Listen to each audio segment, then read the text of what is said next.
আইকে স্টাডির আরেকটি ইংলিশ ক্লাসে তোমাকে সুস্বাগতম। আমি অনেকগুলি ক্লাস তোমাদের জন্য নিয়ে আসি।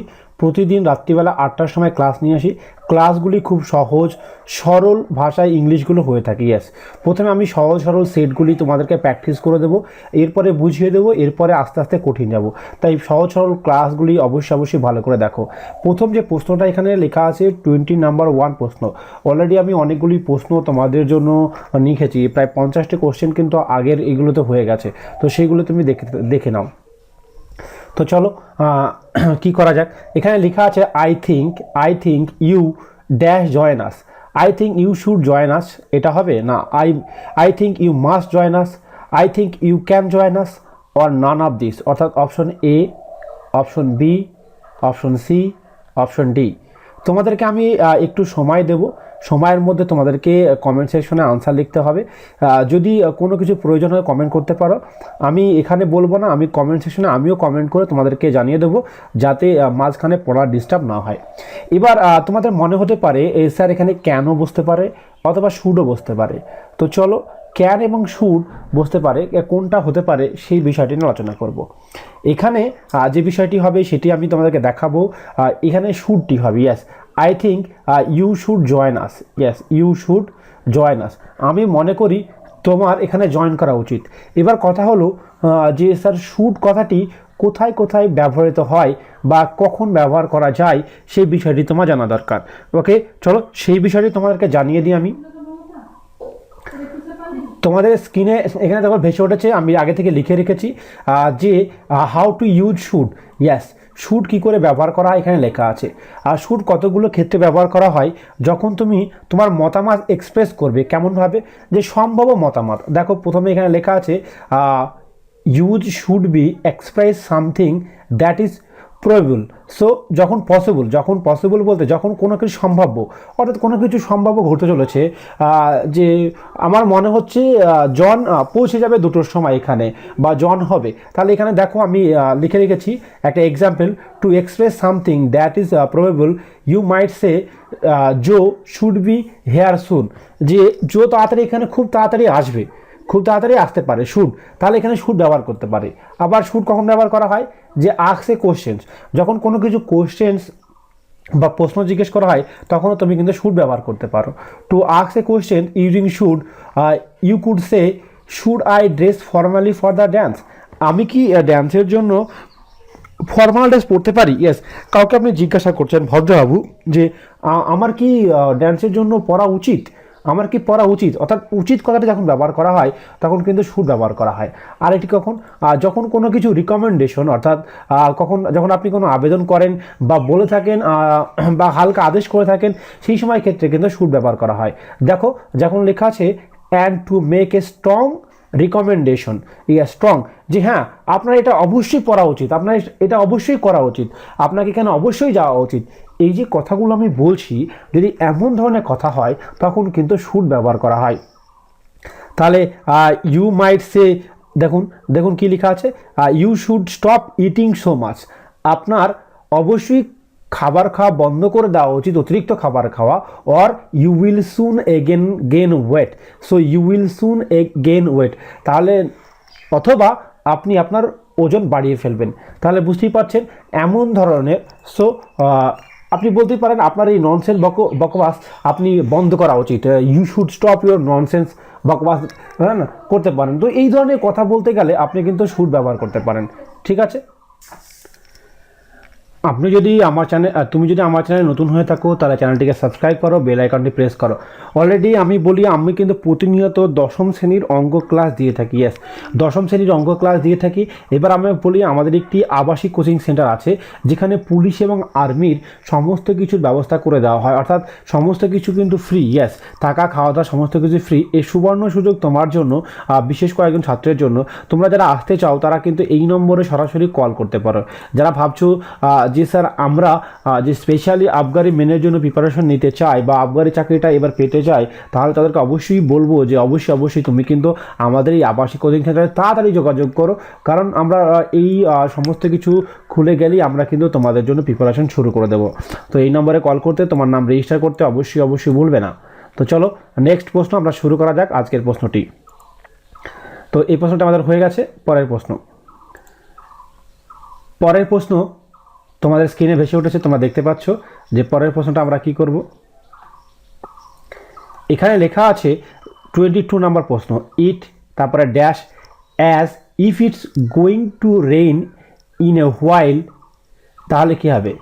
এটা কি হবে? ইট লুক অ্যাজ, এখানে প্রথম অপশনে it look as if it's a going to rain in a while, it is as, তারপরে option B it is as if it's going to rain in a while, option C looks. তাহলে এই অপশনগুলির মধ্যে কোন অপশনগুলি হবে? দেখো এখানে আমি বলি, তোমরা নিশ্চয় মনে আছে, তোমাদের একটি কথা মনে আছে যে as look as, yes as look as, look as সে পিককের মতো দেখতে, সে পিককের মতো ডান্স করে, বা সে খুব সলমান খানের মতো দেখতে, সো লুক অ্যাজ এই কথাটা কিন্তু আমরা ব্যবহার করি, ইয়েস, বা লুক অ্যাজ বা লুকস অ্যাজ এই কথাটা কিন্তু ব্যবহার করি থাকি। একদম ঠিক ধরেছো, yes, option C is the right answer. যে অপশন সি রাইট আনসার হচ্ছে যে কি বলা হচ্ছে যে it looks as if it's going to rain in a while, so এই উত্তরটি সঠিক উত্তর। আমরা পরবর্তী প্রশ্নে চলে যাব। 23 নম্বর প্রশ্নে কি আছে সেটা দেখবো, তোমাদের স্ক্রিনে ভেসে উঠেছে। দেখো এখানে লেখা আছে যে I a great time so far, এখানে টেন্সের ব্যবহার কথা বলা হয়েছে। I have had a great time so far, এখানে কিন্তু পাস্ট টেন্সের কথা বলা হয়েছে, তোমরা নিশ্চয়ই বুঝতে পেরেছো, ইয়েস, যে পাস্ট টেন্সের কথা এখানে কিন্তু বলা হয়েছে সেটা বুঝতে পারছো। আবার এখানে যে তার সেই সময়টা কাটিয়েছে, সেই সময় যে কাটিয়েছে, I great time so far, যে গ্রেট টাইম ছিল, অনেক ভালো সময় ছিল, কিন্তু তার সময় যে রেস বা সময়ের যে এফেক্ট তার কিন্তু এখনও কাটেনি, অর্থাৎ প্রেজেন্টের ভাব কিন্তু এখনও আছে, অর্থাৎ পাস্টে সে কাজটা শুরু হলেও কাজটা কিন্তু এখনও চলছে। ইয়েস, একদম ঠিক ধরেছো, option A is the right answer. অর্থাৎ এখানে যেটা বুঝতে চলেছে সেটি হবে হ্যাভ হ্যাড। ইয়েস, অদ্ভুত না, কিন্তু এটাই সত্য। I have had a great time so far, এই আনসারটি সঠিক আনসার। চলো আমরা পরবর্তী প্রশ্নে তোমাদের জন্য চলে যাব। আমি বলি সব কিছুর,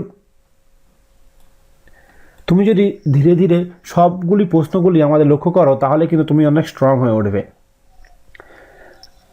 প্রশ্ন তুমি দেখতে তোমাদের স্ক্রিনে ভেসে উঠেছে, do you think meet us at 5 PM, do you think you meet us 5 PM, do you think you could meet us 5 PM, do you think can you meet us 5 PM।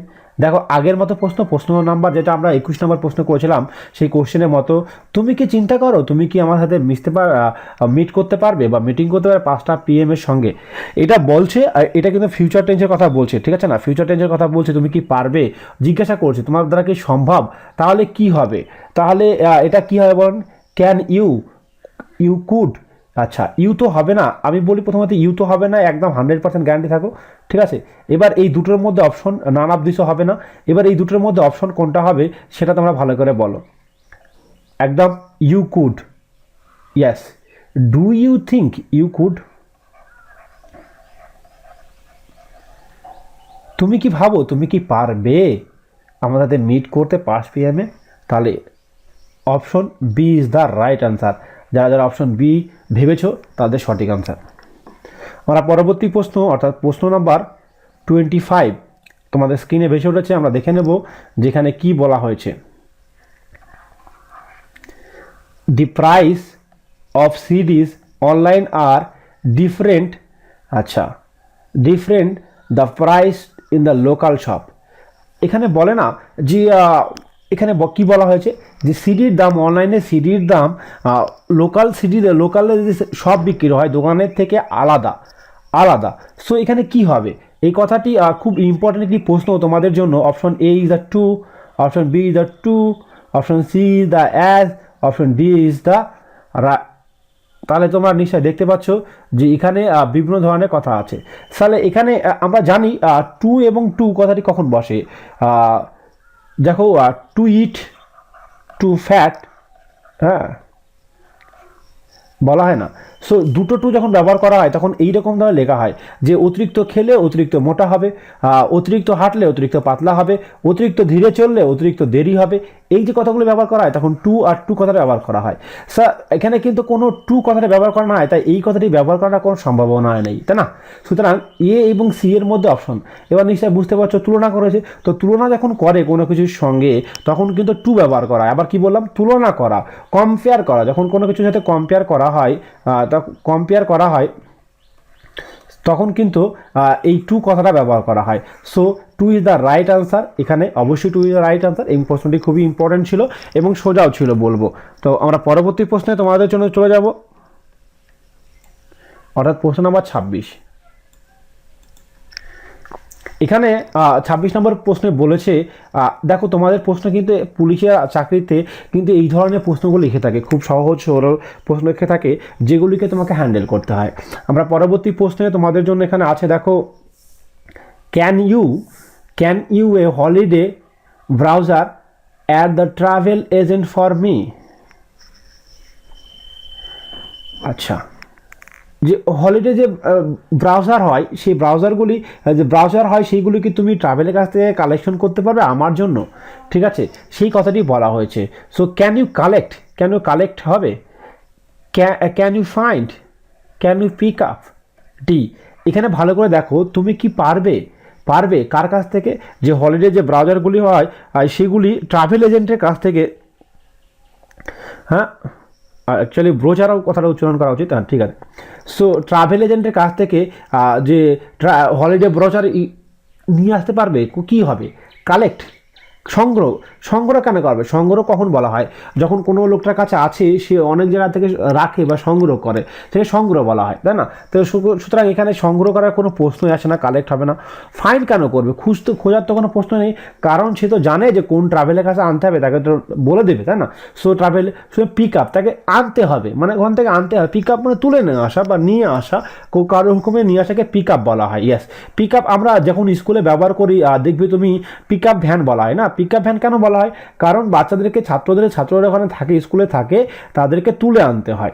So তুলে আনতে হয়, বয়ে নিতে হয়, তারা জানে যে school ছাত্র পড়াতে এখানে আসে, তখন তুলে আনতে হয়, তখন কিন্তু এই পিক আপ কথাটি ব্যবহার করা হয়। কিন্তু কালেক্ট কথাটি কখন ব্যবহার করা হবে? তোমরা জানো, কোনো কিছু যদি লেখা থাকে, বলে না স্ট্যাম্প কালেক্ট করে, এক কথায় প্রকাশ থাকে, তো সেগুলো কালেক্ট বা সংগ্রহ করে। বিভিন্ন জায়গা থেকে যখন বিষয়টি একই জিনিস বিভিন্ন জায়গা থেকে নিয়ে আসে তখন সেটা কালেক্ট ব্যবহার করা হয়, ঠিক আছে না?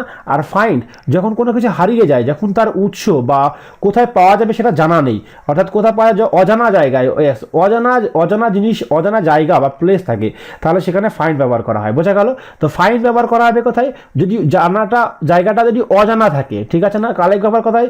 যদি অনেকগুলি জায়গা থাকে, বিভিন্ন ধরনের জায়গা বা সোর্স থাকে, উৎস থাকে, তাহলে এই তিনটে জিনিসই কিন্তু উৎসের ক্ষেত্রে ব্যবহার করা হয়েছে। উৎস বা সোর্স, কোথায় থেকে কি, উৎসটা কেমন, এই উৎসটা কেমন সেই বিষয়ে ডিপেন্ড করছে, ঠিক আছে?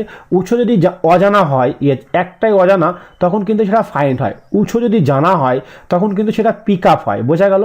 সো এই তিনটে কথা তোমরা কিন্তু মাথায় রাখবে, অজানা, জানা, অজানা, ঠিক আছে না? সো অজানা যদি হয় তাহলে ফাইন্ড হলো, আর উৎস যদি অনেকগুলি হয়, যে অনেকগুলি উৎস আছে, একজনই কালেক্ট করছে, একজনই সংগ্রহ করছে, তখন কথাটা কিন্তু কালেক্ট হয়। এই কথাটি কিন্তু মনে রাখবে, ঠিক আছে? আজকের ক্লাসটি অনেকটা বড় হয়ে গেছে, তাই আমি এখানে শেষ করলাম। তোমরা অবশ্যই খুব ভালো থাকবে। আর হ্যাঁ, তোমাকে হোমওয়ার্ক চাইছো অনেকে, হোমওয়ার্কটি দিয়ে দিচ্ছি আমি। সো এইটি হলো হোমওয়ার্ক। 27 নম্বরটি হোমওয়ার্ক, 27 নম্বরটি হোমওয়ার্ক। এই হোমওয়ার্কটি কমপ্লিট করে কমেন্ট সেকশনে আমাকে জানাও। তোমাদের যদি কোনো প্রশ্ন থাকে, তোমাদের জন্য যদি কোনো প্রশ্ন থাকে বা তোমরা যদি কোনো কিছু জানতে চাও, তাহলে অবশ্যই কমেন্ট করে সেকশনে জানাও, ডিটেলস জানাবে। তোমার যা মনে হবে কমেন্টে ডিটেলস জানাবে। কি গো মামা?